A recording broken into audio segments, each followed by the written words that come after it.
ଗୋଲାପ ସଜ୍ଜାର ଆସନ ବିଛାଇ କେହି ହୋଇନାହିଁ ବଡ଼। ଆଶା ଅଛି ଯଦି ଜୀବନରେ ହେବା ପାଇଁ ବଡ଼, ତାହେଲେ ସହିବା ପାଇଁ ପଡ଼ିବ ଜୀବନରେ ଯେତେ ଆସୁ ଝଡ଼। ଝଡ଼ ଝଞ୍ଜା ସଂଗ୍ରାମ ଭିତରେ 20,000 ନୂଆ କରି ଆସିଷ୍ଟାଣ୍ଟ ଟିଚର ରିକ୍ରୁଟମେଣ୍ଟ। ତା ସହିତ ଆପଣମାନେ ଯେଉଁ ଦେଖିବେ ଯେଉଁମାନେ ଜୁନିୟର ଟିଚର ସ୍କିମାଟିକ୍ରେ ଥିଲେ ସେମାନଙ୍କର ରେଗୁଲାର। ଏ ସବୁ ଘଟଣା ବର୍ତ୍ତମାନ ସମୟରେ ସ୍ପଷ୍ଟ ହୋଇସାରିଛି। ବିଶେଷ କରି ଯଦି ଦେଖିବେ 2800 ଜିପି ଯେଉଁ କେନ୍ଦ୍ରୀୟ ହାରରେ ଦରମା ସେଇଟା ମଧ୍ୟ ଫାଇନାଲ ସହିତ 2+ ଯେଉଁ 6+6 ଇନକ୍ରିମେଣ୍ଟର ଅପଡେଟ୍ ମଧ୍ୟ ଅଛି ମୁଁ ଆପଣମାନଙ୍କୁ ଦେବି। ଏବଂ ଆପଣମାନେ ଯଦି ଦେଖିବେ ଦିନ ରାତି ମାନ୍ୟବର ବିଦ୍ୟାଳୟ ଗଣଶିକ୍ଷା ମନ୍ତ୍ରୀ ସିଧାସଳଖ ସିନିୟର ଶିକ୍ଷକମାନଙ୍କ କଥା ହେଇପାରେ, ଅଭିଯୋଗ ଆପଣମାନେ ଶୁଣାଣି କଥା ହେଇପାରେ, ସମସ୍ତଙ୍କର ସମସ୍ୟାର ସମାଧାନ କରିଚାଲିଛନ୍ତି।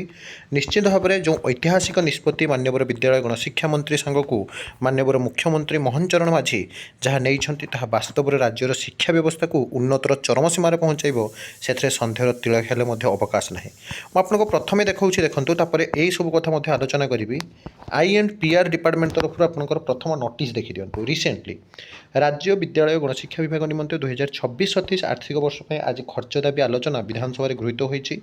31,997 କୋଟି 23,20,20,000 ଟଙ୍କାର ବିଶାଳ ବଜେଟ୍ ବିଦ୍ୟାଳୟ ଗଣଶିକ୍ଷା ବିଭାଗ ନିମନ୍ତେ ଉପସ୍ଥାପିତ କରାଯାଇଥିଲା। ଦେଖନ୍ତୁ, ମାନେ ଆପଣ ଜାଣିଲେ ଆଶ୍ଚର୍ଯ୍ୟ ହୁଏ, 31,997 କୋଟି। ଏହି ବଜେଟ୍ରେ ପ୍ରଶାସନିକ ବ୍ୟୟ ପାଇଁ 16,147 କୋଟିରୁ ଅଧିକ ଏବଂ କାର୍ଯ୍ୟକ୍ରମ ବ୍ୟୟ ପାଇଁ 15,889 କୋଟିରୁ ଅଧିକ ରହିଛି। ଏହି ସମୟରେ ଆୟୋଜିତ ସାମ୍ବାଦିକ ସମ୍ମିଳନୀରେ ଯୋଗଦେଇ ମନ୍ତ୍ରୀ ଶ୍ରୀ ନିତ୍ୟାନନ୍ଦ ଗଣ୍ଡ ଶିକ୍ଷାର ଗୁଣାତ୍ମକ ଉନ୍ନତି ଓ ଭିତ୍ତିଭୂମି ମଜବୁତ କରିବା ସରକାରଙ୍କର ପ୍ରାଥମିକତା ବୋଲି ମତ ଦେଇଛନ୍ତି।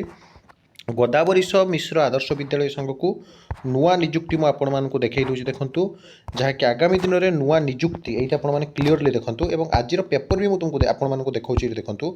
ପ୍ରଥମରେ ଆଗେ ଦେଖିଦିଅନ୍ତୁ ମୁଖ୍ୟମନ୍ତ୍ରୀଙ୍କ ଯେଉଁ ଘୋଷଣା, ତାପରେ ନୂଆ ନିଯୁକ୍ତି ଆଉ 2800 ଜିପି ଆଉ 6+6 ଇନକ୍ରିମେଣ୍ଟ କଥା କହିବି। ମୁଖ୍ୟମନ୍ତ୍ରୀଙ୍କ ଗୁରୁତ୍ୱପୂର୍ଣ୍ଣ ନିଷ୍ପତ୍ତି। ନିୟମିତ ହେଲେ ସ୍କିମାଟିକ୍ କନିଷ୍ଠ ଶିକ୍ଷକ। ନିୟମିତ ହେଲେ ଚୁକ୍ତିଭିତ୍ତିକ ଭାବେ କାର୍ଯ୍ୟ କରୁଥିବା ସ୍କିମାଟିକ୍ ଯୋଜନା ଭିତ୍ତିକ କନିଷ୍ଠ ଶିକ୍ଷକ। 2023-24 ବର୍ଷରେ ନିଯୁକ୍ତି ପାଇଥିବା ଏହି ବର୍ଗର କନିଷ୍ଠ ଶିକ୍ଷକଙ୍କୁ ନିୟମିତ କରାଯାଇଛି।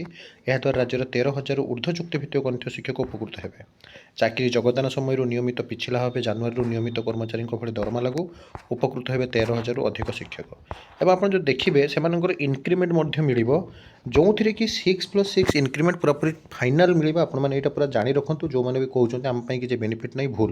ଖାଲି ସେତିକି ନୁହେଁ, ଆପଣମାନଙ୍କୁ ମୁଁ କହି ରଖୁଛି 6+6 ନ୍ୟାସନାଲ ଇନକ୍ରିମେଣ୍ଟ ସହିତ 2800 ଜିପି ପାଇଁ ମଧ୍ୟ ଯେଉଁ ଦୁଇଟି ଯାକ ଦାବି ବର୍ତ୍ତମାନ ସମୟରେ ଯେଉଁ ପ୍ରତିଶ୍ରୁତି ସରକାର ଦେଇଥିଲେ ସେଇଟା ଗୋଟିଏ ପ୍ରକାର କାମ ଆରମ୍ଭ ହୋଇସାରିଛି। ଲିଖିତ ଆକାରରେ ମଧ୍ୟ ଆପଣମାନେ ପାଇଯିବେ। କିଛି ଦିନ ନୁହେଁ, ମୁଁ କହୁଛି ମାତ୍ର ଆଉ କେତେଟା ଦିନ ଭିତରେ ଏ କାମ ଆରମ୍ଭ ହୋଇସାରିଛି। ଆପଣଙ୍କୁ ପୁରା ତାଜା ଚିତ୍ର ଦେଖାଉଛି, ଏଇଟା ଆପଣମାନେ ଦେଖନ୍ତୁ, ଏଇଟା ପୁରା ଜାଣିପାରୁଥିବେ।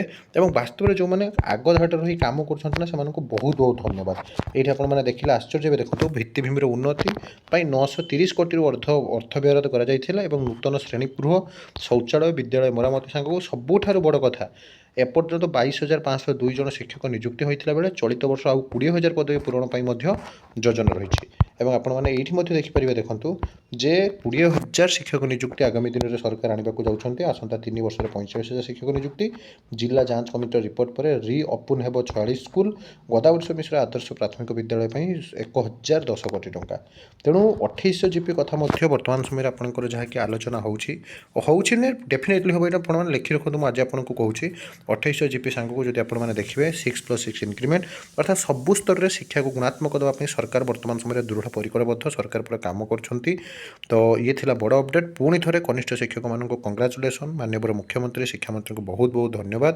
ସେମାନେ ଶିକ୍ଷା ବ୍ୟବସ୍ଥାକୁ ଏମିତି ଉନ୍ନତର ଚରମ ସୀମାରେ ପହଞ୍ଚାନ୍ତୁ। ଏକ ନୂଆ ଭିଡ଼ିଓ ସହିତ ପୁଣି ଥରେ ଆପଣମାନଙ୍କ ପାଖକୁ ଆସିବି। ବନ୍ଧୁ ଉତ୍କଳ ଜନନୀ।